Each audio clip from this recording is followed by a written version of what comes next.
Right Oracle సంస్థ అయితే ప్రపంచవ్యాప్తంగా వేలాది మంది ఉద్యోగులను తొలగిస్తున్నట్టుగా తెలుస్తోంది. దీనిపై మరిన్ని డీటెయిల్స్ ని మా ప్రతినిధి సునీల్ అందిస్తారు. సునీల్, అమెరికాకు చెందినటువంటి ఒరాకిల్ సంస్థ ఒక్కసారిగా 30,000 మంది ఉద్యోగాల్ని తొలగిస్తూ ఒక మెయిల్ తో ఉద్యోగాలను తొలగిస్తున్నట్టు కూడా ఒక మెయిల్ ని పంపించడం జరిగింది. దీంట్లో ప్రధానంగా ఒరాకిల్ సంస్థ తమ గ్లోబల్ ఆపరేషన్స్ లో భాగంగా పెద్ద ఎత్తున ఉద్యోగాలను తొలగించినట్లు కూడా కొన్నటువంటి ప్రజలు చెప్తున్నారు. మొత్తం 30,000 మందిని ఒక్కసారిగా తొలగించారు. ముందు ఉద్యోగులకు ముందస్తు హెచ్చరిక లేకుండా ఒక్కసారిగా ఈమెయిల్ ద్వారా ఈ సమాచారం ఇవ్వడం వల్ల ఉద్యోగులందరూ కూడా తీవ్ర ఆందోళన వ్యక్తం చేస్తున్నారు. ముఖ్యంగా క్లౌడ్, అదేవిధంగా ఏఐ వంటి అంటే ఆర్టిఫిషియల్ ఇంటెలిజెన్స్ వంటి కొత్త రంగాలపై ఫోకస్ పెట్టినందుకే పాత విభాగంలో ఉన్నటువంటి ఉద్యోగులందరినీ కూడా తొలగించినట్టు కూడా పెద్ద ఎత్తున ప్రచారం జరుగుతుంది.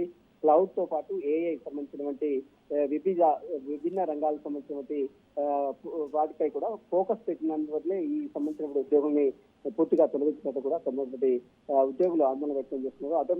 ఆటోమేషన్ పెరగడం వల్ల కూడా కొన్ని ఉద్యోగాలు అవసరం లేదంటూ కూడా కంపెనీ ఒరాకిల్ సంస్థకు చెందిన కంపెనీ ఉద్యోగుల్ని తగ్గించడం జరుగుతుంది. గ్లోబల్ టెక్ రంగంలో సంబంధించినటువంటి మందగమన ప్రభావం కూడా దీనిపై తీవ్రంగా ఉద్యోగులపై పడిందని చెప్పవచ్చు. సపోర్ట్ టీమ్స్, అదేవిధంగా అడ్మిన్ బ్యాక్, అదేవిధంగా ఎన్నో రోల్స్, కొన్ని సేల్స్ మార్కెటింగ్ విభాగాలకు సంబంధించిన దాంట్లో పెద్ద ఎత్తున అమెరికా, యూరప్, ఇండియా వంటి దేశాల్లో ఉద్యోగులపై తీవ్ర ప్రభావం పడింది. ముఖ్యంగా ఒరాకిల్ సంస్థ, అమెరికాకు చెందినటువంటి ఈ యొక్క ఒరాకిల్ సంస్థ ఒకసారిగా ఒక మెయిల్ ద్వారా దాదాపు 30,000 మంది ఉద్యోగులని ఒక్కసారిగా తొలగించడం, అటు ఉద్యోగులందరూ కూడా తీవ్ర ఆందోళన వ్యక్తం చేసిన పరిస్థితి కనబడుతుంది. అలాగే సునీల్, ఇప్పటికైతే 30,000 మంది ఉద్యోగులను తొలగించినట్టుగా సంస్థ ప్రకటించింది. సో ఇంకా వేరే ఉద్యోగులను తొలగించే అవకాశం ఉందా? మిగిలిన ఉద్యోగులు ఏమంటున్నారు, ఆ సంస్థలో పనిచేసే ఉద్యోగులు?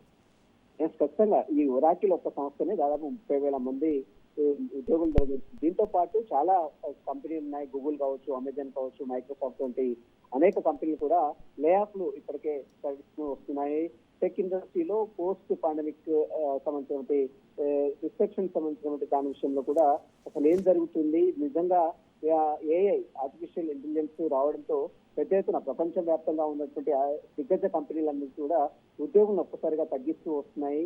ఇక కొందరు అదే రోజు అంటే ఒక్కసారిగా వచ్చినటువంటి మెయిల్ తో చాలా మంది షాక్ గురయ్యారు. కొందరికి అదే యాక్సెస్ బ్లాక్ చేయబడింది. చాలా మందికి ఏదైతే యాక్సెస్ ఉంటుందో కంపెనీకి సంబంధించిన యాక్సెస్ మెయిల్ ఓపెన్ చేయడం అవన్నీ ఉంటాయో అవన్నీ కూడా ఇప్పటికే బ్లాక్ చేయడం. సోషల్ మీడియాలో ఉద్యోగులు సంబంధించినటువంటి అనుభవాలన్నీ కూడా తమను తొలగించడం పట్ల కూడా ఇప్పటికే సోషల్ మీడియాలో చాలా మంది ఉద్యోగులు, ఓరాకి సంబంధించిన ఉద్యోగులు కూడా సోషల్ మీడియాలో పోస్ట్ చేస్తున్న పరిస్థితి కనబడుతుంది.